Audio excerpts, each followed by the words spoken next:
Please to like share and subscribe to my channel. तो आज हम पढ़ने वाले हैं steps in research in foundation of inquiry in psychology. और आज बेसिकली मैं पूरा लेसन कंप्लीट करवाने वाली हूँ इन वन शॉर्ट वीडियो में, बिकॉज इसके बाद हम चैप्टर नंबर सेकंड स्टार्ट करेंगे। तो पूरा चैप्टर आज वन वीडियो में कवर होने वाला है। इसके पहले टॉपिक्स अपलोड किए जा चुके हैं, तो आप प्लीज जाकर उन पे गो थ्रू करिए एंड इसको भी कवर करिए।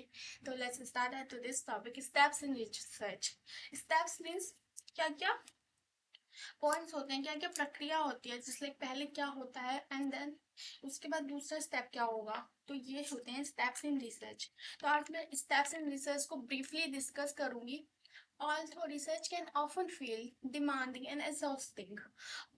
अक्सर जो रिसर्च होती है लोगों को लगता है कि वो डिमांडिंग है, एग्जॉस्टिंग है, but research is not that's all. First process is research is identification of the problem. सबसे पहले स्टेप बाय स्टेप अप्रोचेस हम अपनाएंगे। स्टेप्स इन रिसर्च में हम पहली बात वेल स्ट्रक्चर्ड इसको मैनर में फॉलो करते हैं। स्टेप बाय स्टेप एंजॉयबल होती है ये, और रिसर्च होती है इसको हम एंजॉय भी करते हैं साथ साथ। मतलब जो रिसर्च कर रहा है, जो रिसर्चर है, वो अपनी रिसर्च में एकदम डीपली एनालिसिस करेगा एंड उसको में एंजॉयमेंट भी अपनी टाइम टाइप का ढूंढेगा। ओके, तो research is a deep down process. तो key steps in psychological research I will follow to. अगर मैं रिसर्च करूंगी तो मैं भी इन्हें फॉलो करूंगी। तो identification of the problem, identify करूंगी मैं सबसे पहले अपनी प्रॉब्लम को। Identification of the problem. तो let's start the first and the most crucial step. ये फर्स्ट स्टेप है और मोस्ट क्रूशियल है, बहुत अहम एस्पेक्ट है ये। Because define a clear focused research. सबसे पहले हमें इसमें क्लियर एंड फोकस्ड रिसर्च को डिफाइन करना होता है, रिसर्च क्वेश्चंस को। जस्ट लाइक आइडेंटिफाइंग करना है हमें क्लियर एंड मीनिंगफुल पर्पस में, मीनिंगफुल मैनर में। एक्सप्लोर करनी है अंडरस्टैंडिंग को इन साइंटिफिक फिनोमिना में। फिनोमिना मीन्स जो परिवर्तन होता है। जस्ट लाइक रेन जो है वो एक फिनोमिना है, गॉडल फिनोमिना है। तो इसकी मैं बात करूँ तो एवरीबॉडी ऑब्जर्वेशन, एकेडमिक एक्सपीरियंसेस, ये सब इसमें इंक्लूड होता है। तो मैं इसका क्विकली ब्रीफ एनालिसिस आपको बता दूँ। आइडेंटिफिकेशन ऑफ द प्रॉब्लम जो है वो एक define a clear and focused research question होते हैं इसमें। ये डिफाइन करता है clear and focused research questions को। इंश्योर करता है टॉपिक्स को जो फिजिबल हैं। फिजिबल मीन्स जो फिजिबल हैं, संभावित है, फिजिबल है, पर्सनल है, एंगेजिंग है। पर्सनली एंगेजिंग है, जो पर्सनली उनमें कोई भी एंगेज हो सकता है। रिलीवेंट है to your field. Just like मान लो कि एक जगह पे अर्थक्वेक आया है और वहाँ वो उस विलेज के जो उस विलेज में जहाँ पे अर्थक्वेक आया वहाँ के लोग बहुत डिस्टर्ब हो चुके हैं। और आफ्टर मैं वहां पे जाऊंगी रिसर्च करने की अब वहां की कंडीशन क्या है, मुझे वहां पे ग्राउंड रिसर्च करनी है। तो सबसे अच्छा मेथड वहां का मैं सर्वे करूंगी, वहां के लोगों के से मैं पर्सनल इंटरव्यू कर सकती हूँ और वहां पे पता लगाऊंगी कि कितने लोग अब उस इंसिडेंट के बाद या मतलब उस नेचुरल कैलेमिटी के बाद, मतलब जो अर्थक्वेक के बाद वो कितने लोगों ने सफाई किया, कितने लोग वहां से छोड़ के भाग गए कि कहीं दोबारा ऐसी विपदा ना आ जाए। तो ये सब जस्ट लाइक ये भी रिसर्च का पर्सपेक्टिव है, लोगों के व्यूज, लोगों की थ्रेटन्स को जानना। या आप अपने आप को भी लेके रिसर्च कर सकते हैं कि why you are anguish in nature. बहुत लोगों को बार बार जल्दी गुस्सा आ जाता है, बहुत लोग बहुत बार इमोशनल जल्दी हो जाते हैं। तो रिसर्च के कई कई, तो मैंने पहले बेसिकली आपको बताया कि रिसर्च का सबसे पहले आप अपना गोल ढूंढो कि आपको रिसर्च करनी किस में है। फिर आपको आइडेंटिफिकेशन ऑफ द प्रॉब्लम्स को भी पता होना चाहिए, क्या क्या आइडेंटिफाई कर सकते हैं प्रॉब्लम्स को। तो मैं बता रही हूँ, ensure the topic is flexible, personal, engaging and relevant to your field. Just like मैं अंडरलाइन भी करती जा रही हूँ ताकि इजी तो रहे।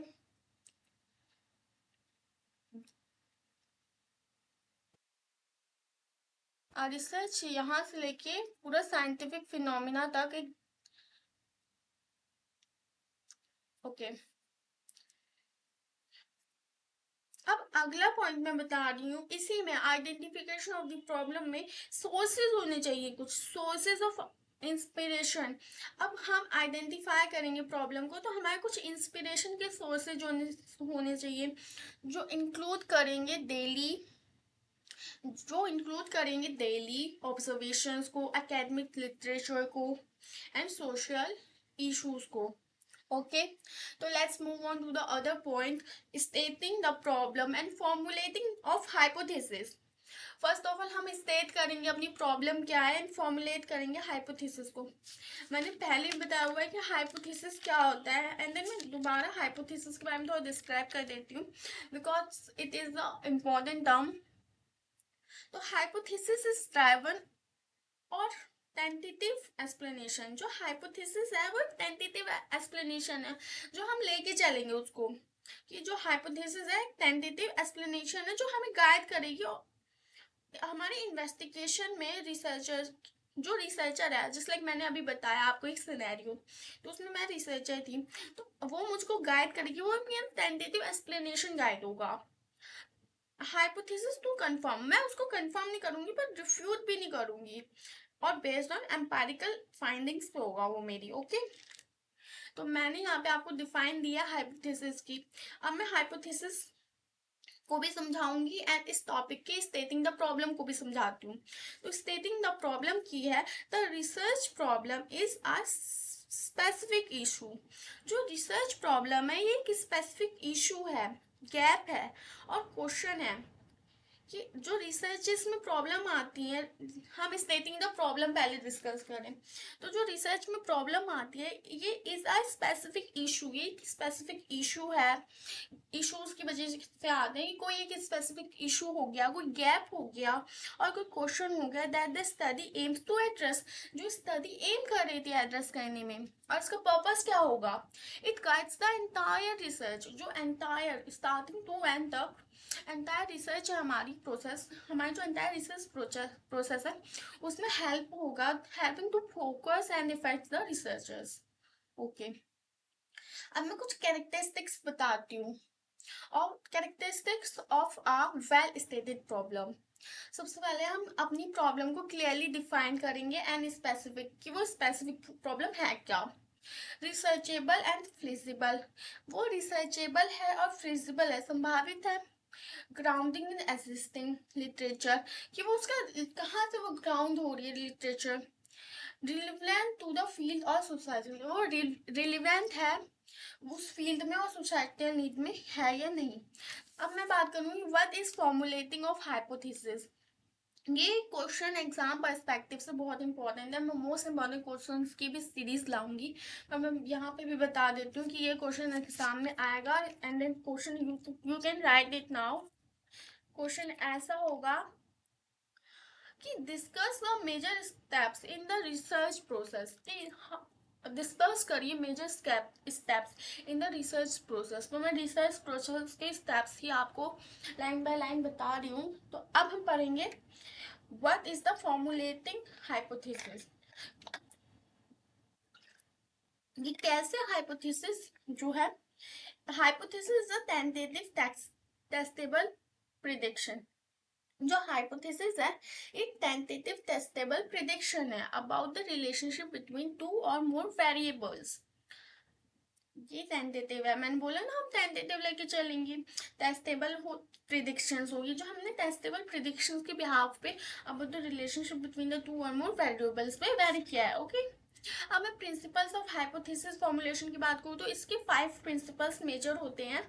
ऑब्जेक्टिव, एविडेंस बेस्ड होता है, ऑब्जेक्टिव होता है, क्लियरिटी होनी चाहिए, टेस्टेबिलिटी होनी चाहिए एंड कंसिस्टेंसी होनी चाहिए। ओके, एंड देन मैं थर्ड पॉइंट डिस्कस करती हूँ, identification, manipulation and control of variables. Sorry by it's a slip of tongue by me, it's the manipulation. तो once a research problem is a defined, एक बार जो हमारी research problem है, जैसे मैंने अभी ऊपर बताया स्टेटिंग the problem and formulating hypothesis में कि वंस एक बार जो हमें रिसर्च की प्रॉब्लम है इसे डिफाइंड, वो डिफाइंड हो गई एंड हाइपोथेसिस आर फॉर्मुलेटेड, और हाइपोथेसिस जो है हमने फॉर्मुलेट कर दिया, the next essential step is to identify and define the variable. अब जो नेक्स्ट एसेंशियल स्टेप है, the next essential step is to identify and define the variables involved a variable in any characteristic। अब involve होगा variable in any characteristic or condition that can be okay, just like first of all manipulate होगा, वो manipulated होगा, controlled होगा and measured by the research होगा, researcher होगा। और ये जो दो पॉइंट मैं बताने वाली हूँ, independent and dependent of the type of variables, ये आ सकता है और ये आपको लिखना है की पॉइंटर्स ऑफ द आंसर्स में। तो अब मैं फर्स्ट ऑफ ऑल बात करती हूँ इंडिपेंडेंट वेरिएबल्स की। तो इसमें जो इंडिपेंडेंट वेरिएबल होता है, in this researcher deliberately changes और मैनिपुलेट्स। इसमें जो रिसर्चर होता है वो डेलिब्रेटली चेंज होता है, because the independent variable is one of that investigator knowing changes और मैनिपुलेट्स टू ऑब्जर्व इट। वो क्योंकि इसमें इन्वेस्टिगेटर जानता रहता है और वो मैनिपुलेट कर देता है ऑब्जर्वेशन के हिसाब से। और इसमें ये एक और पॉइंट पड़ता है कि it is called independent because the researcher has control over it. और ये इंडिपेंडेंट इसलिए क्योंकि रिसर्चर का कंट्रोल है इस पे। पर डिपेंडेंट वेरिएबल की आप सुनिए, क्यों डिपेंडेंट वेरिएबल जो आउटकम होगा, द आउटकम और effect that is observe and measured. अब जो इंडिपेंडेंट वेरिएबल है, जो उसका आउटकम होगा और इफेक्ट होगा, वो ऑब्जर्व होगा और मेजर्ड होगा। और सेकंड पॉइंट ये होगा इसका, इट चेंजेस इन रिस्पॉन्स, और वो रिस्पॉन्स को चेंज कर देगा to the manipulation of the independent variable, manipulation की वजह से इंडिपेंडेंट वेरिएबल के। Let's done with this, move on to the fourth step, selection of best appropriate research design। Research design का selection of best and appropriate design होना चाहिए। तो अब मैं बात करती हूँ, बेसिकली हमने इसकी बात कर रखी है कि हमारे गोल्स में जो हमने पढ़ा हुआ है कि हमारे क्या क्या गोल्स होने चाहिए। हमने उसमें देखा हुआ है कि explanation, describe, description, explanation, prediction, control and then prediction, control and then application. तो यही उसमें बात की गई है कि क्या क्या मतलब डिजाइन होने चाहिए। तो ये तो पहले कवर अप हो चुका है। इसमें आप यही 5 पॉइंट्स एकदम दिमाग में रखिए कि फोर्थ स्टेप जो है हमारा, इसमें हमें डिजाइन जो है ना, एप्रोप्रिएट रिसर्च डिजाइन, ये हमारे इम्प्लीमेंट करने का डिजाइन होगा rather than information from the participant. Use tools like questionnaires, इसमें हम क्वेश्चनेयर्स का भी इस्तेमाल कर सकते हैं, इंटरव्यूज भी ले सकते हैं, लैब इक्विपमेंट्स भी कर सकते हैं और बिहेवियरल ऑब्जर्वेशंस भी ले सकते हैं। Let's move on to the step number 5, selection of sample and tools. तो सैंपल्स एंड टूल्स का हमें सिलेक्शन कैसे करना है, बाय स्टेप। तो सबसे पहले हमें रिलायबल होना चाहिए, वैलिड होना चाहिए, स्टैंडर्डाइज्ड विद प्रिस्क्राइब नॉर्म्स भी फॉलो करनी चाहिए, और पूरा ही सोशो डेमोक्रेटिक होना चाहिए। वेरिएबल्स का age, gender, nationality, social economic background and urban rural distribution भी सब एकदम बेसिकली न्यूमरस होना चाहिए, इक्वल होना चाहिए, ये सब बातें होनी चाहिए। बट मैं थोड़ा और स्टैंडर्डाइजेशन में बता दूं, तो इसमें एकेडमिक पेपर्स भी होने चाहिए, कॉन्फ्रेंसेस भी होने चाहिए और रिपोर्ट का प्रेजेंटेशंस भी होना चाहिए। अब मैं बात करती हूँ डेटा कलेक्शन की। डेटा कलेक्शन क्या होता है मेजरली? डेटा कलेक्शन में जो डेटा पे पहले ही रिसर्चेस हो चुकी हैं, जस्ट लाइक आपके रिसर्च पे पहले भी रिसर्चेस हो चुके हैं, तो आप उनको भी पहले स्टडी करोगी ना, देन उसमें क्या रहा था, तो उसमें आप क्या पढ़ोगे, यही सब इसमें वैरी करेगा। Just like researcher own views option such not be reflected by data report. Okay, researcher के खुद कुछ ओन व्यूज भी होंगे, हार्ड वर्क भी होगा, कंसिस्टेंसी भी होगी, पेशेंस भी होगा। और जो डेटा कलेक्शन है इसमें यहाँ से मार्क कर लीजिए, data collection is also requires honesty and integrity, क्योंकि डेटा कलेक्शन में ऑनेस्टी भी होनी चाहिए, इंटीग्रिटी भी होनी चाहिए। और data collection is a rigorous task and requires hard work and patience. Data collection में hard work and consistency and patience, three key factors लगते हैं। ये थ्री की फैक्टर्स आपको पता होनी चाहिए। I will highlight it with different colours. ये three, हाँ ओके, ये पता होना चाहिए। ओके, अब हमारा स्टेप कंप्लीट हो चुका है डेटा कलेक्शन का। अब हम मूव ऑन करते हैं स्टेप नंबर 7 में, डेटा एनालिसिस। अब डेटा एनालिसिस क्या होता है? एनालाइज द डेटा होगा basically the statistical methods of interpretation. अब हम स्टार्टिंग से स्टैटिकल मेथड्स यूज कर रहे हैं इंटरप्रिटेशन के। तो अब जो इंटरप्रिटेशन ऑफ रिजल्ट होगा हम उसमें आउटकम का वेट करेंगे। तो researchers should be have detailed understanding of research design and suitable statistical methods accordingly to determine whether the hypothesis is supported or not. Software like SPSS की मैं बात करूँ तो केस स्टडीज होंगी, इसमें ऑब्जर्वेशंस होगा। जो डेटा एनालिसिस है ना, ये सारे स्टेप्स हम आने वाले टॉपिक्स में भी ब्रीफली डिस्कस करेंगे बिल्कुल अच्छे से, कि डेटा के टाइप्स क्या क्या होते हैं, वो डेटा एनालिसिस में ही इंक्लूड होता है। इसलिए आप आगे बहुत सारे टॉपिक्स पढ़ोगे, यहाँ पे मैं थोड़ा ओवरव्यू दे दूंगा। साइंटिफिक रिसर्च क्या होती है, एम्पेरिकल रिसर्च क्या होती है, डिस्क्रिप्टिव रिसर्च क्या होती है। डिस्क्रिप्शन तो हमने वहाँ पढ़ा था गोल्स ऑफ रिसर्च में। कोरिलेशन रिसर्च क्या होती है, लॉन्गिट्यूडनल रिसर्च क्या होती है, क्रॉस सेक्शनल रिसर्च क्या होती है, क्वांटिटेटिव रिसर्च क्या होती है, क्वालिटेटिव रिसर्च क्या होती है, ऑब्जर्वेशनल रिसर्च क्या होती है। तो रिसर्च यहाँ पे अप्रोप्रिएट स्टैटिकल मेथड्स को फॉलो करती है। I will mark at this. Okay, ये तो पूरा इंपॉर्टेंट है यहाँ तक। हाँ, अब मैं मार्क करती चल रही हूँ। And step number 8, drawing conclusion and making generalisation.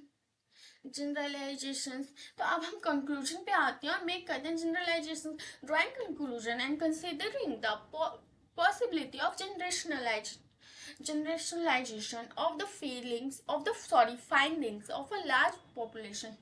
अब हमने बहुत लार्ज पॉपुलेशन पे अपनी रिसर्च को किया था, तो हमारे क्या आउटकम्स आए, हमारा क्या कंक्लूजन मिला, हमारा क्या एनालिसिस रहा, हमारी कैसे रिसर्च रही। हमने सारे एथिक्स फॉलो किए थे, एथिनिकल गोल्स थे हमारे, है ना, सब हमने रिसर्च में अच्छे से फॉलो किया था। तो हमें कंक्लूजन क्या रहा? तो द इम्पोर्टेंट फॉर इन्वेस्टिगेटर, जो इन्वेस्टिगेटर थे हम या हम रिसर्चर्स, मतलब जो भी हमें हम दोनों कह सकते हैं हमें, at this stage to approach the findings of a open unbiased attitude. Hypothesis rejection should not be viewed as a failure. अगर हाइपोथेसिस का हमें रिजेक्शन हुआ तो हमें एज अ फेलियर नहीं देखा जाएगा, rather considered as an opportunity to dig deeper and discover more insights. Scientific inquiry is rooted in honesty, curiosity, and the courage to face the truth, no matter how unexpected it may be. Researchers should also recognize the limitations of the study and provide future suggestions, helping to guide upcoming scholar and open the doors for further research in the field. Okay, so let's move on to the next topic, जो different topic है, parametric and non parametric research. तो आपने क्या पढ़ा है अभी तक? Parametric सुना है कभी? पैरामीटर तो सुना होगा ना, दायरा। तो parametric and non parametric research का मीनिंग भी थोड़ा ऐसे नहीं है, मतलब we as we know data in research can come in many forms. हम जानते हैं जो रिसर्च का डेटा होता है वो मैनी फॉर्म्स से आता है। लाइक रैंक होती है, उसमें कैटेगरीज होती हैं, रिएक्शन टाइम्स होते हैं और टेस्ट टेस्ट स्कोर्स होते हैं, but not all data can be analyse, पर सारे डेटा एनालाइज तो नहीं हो पाते यूजिंग द सेम मेथड्स। मेरा मतलब है कि हर डेटा हर रिसर्च में सेम मेथड अप्लाई नहीं होता है। मैंने अभी बताया कि हमें एक विलेज का करना है पूरा, तो वहाँ पे मैं ऑब्जर्वेशन तो नहीं, ऑब्जर्वेशनल मेथड में तो नहीं यूज कर पाऊंगी। मैं कितने लोगों की ऑब्जर्वेशन करूंगी वहाँ पे, वो तो पूरा विलेज है। वहाँ पे मेरा मेथड होता है वो सर्वे मेथड, इंटरव्यूइंग मेथड। तो दैट्स वाई हर रिसर्च में हर एक उसमें रिसर्च में हर एक साइकोलॉजिकल वे में मेथड अलग अलग अप्लाई होता है। Okay, for example, sometimes the data we collect follow a normal distribution and other time it doesn't. Also, the way data is measured, whether it is normal, original, interval or ratio, scale affect how we analyze it. That's why we cannot just use one approach for everything in psychological research. Depending on the data type and whether it fits a normal distribution, we mainly use two categories of statistical methods: parameter and non-parametric. Parametric and non-parametric. So first of all, we can learn about parametric research. What is it? So parametric research method are those that specify certain conditions. जो parametric research method है वो specify करेगा certain conditions को about the parameter of the population from which the sample is drawn. The selection of each case should be independent of others. The data should be follow a normal distribution. जो data है वो follow करते हैं normal distribution को, and the sample should be exhibit equal variance, homogeneity of variance. The variable involved must be continuous and measured on an interval or ratio scale. The strict condition allow for more precise and powerful statistical analysis. Example of parametric tests include the t-test, ANOVA, and Pearson's correlation. Non-parametric research. Non-parametric research refers to statistical methods that do not require the sample data. First difference अगर की मैं बात करूँ तो इसमें statistical methods में sample require होता है पैरामेट्रिक रिसर्च में, क्योंकि sample is drawn, but non parametric research में do not require sample of data meet strict assumptions like those needed parametric research. These methods are especially useful when the data is normally distributed, the sample size is small, or when the variables are measured on a nominal or ordinal scale. Inscriptive of being flexible, use of non-parametric tests requires some conditions to be met. Okay, so let's explain this. Parametric and non-parametric refers primarily to the types of statics. और ये दोनों primary की मैं बात करूँ तो types of statics हैं, statistical test होते हैं यूज टू एनालाइज डेटा, और ये बेसिकली इस्तेमाल किया जाता है यूज करने के लिए analyse data and based on the assumptions, जो बेस्ड होते हैं असम्पशंस पे। असम्पशंस मीन्स मान लेना, है ना, जिन्हें हमने असम्पशन कर लिया होता है, अनुमति दे दी होती है, जो हमें मान्यता पे होती है बेसिकली। तो इतना ही है ये। मैं नॉन पैरामीट्रिक इसके मैं नोट्स प्रोवाइड कर दूंगी।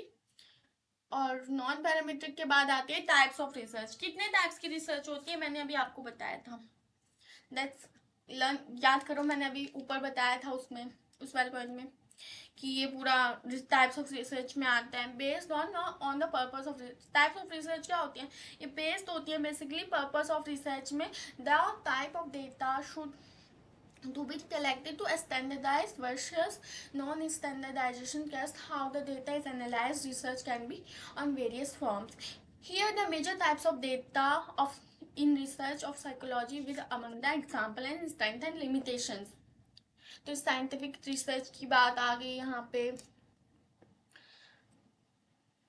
साइंटिफिक रिसर्च के बाद आ गई एम्पायरिकल रिसर्च, डिस्क्रिप्टिव रिसर्च, तो steps are major steps in research are scientific research, empirical research, descriptive research, correlational research, longitudinal research, cross-sectional research, quantitative research and observational research.